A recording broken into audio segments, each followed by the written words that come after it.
Sa unang tulo ng ulan ay may pag-asa. Hinukay ng magsasaka ang lupang malarita. What? Malarita. Maralita. Abono, binhi, at dasal ang kasama.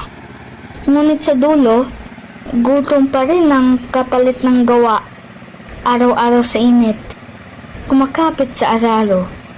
Pestisidyo at hirap. Bawat sentimo ay taya.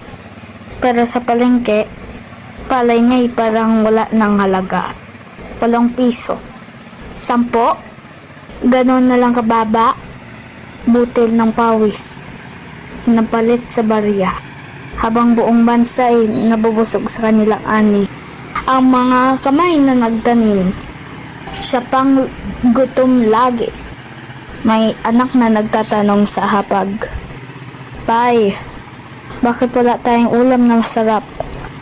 Napayako si ama. Luhay naglakbay sa pisngi.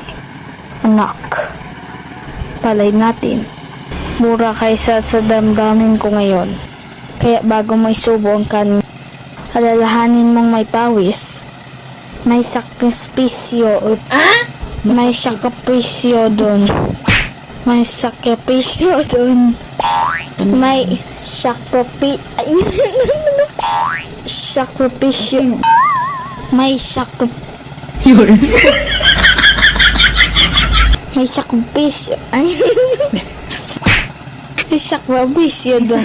May May sakripisyo doon sa taniman. Ang bawat butil ay sigaw ng pag-asa. Na sana ang magsasakay hindi laging kawawa.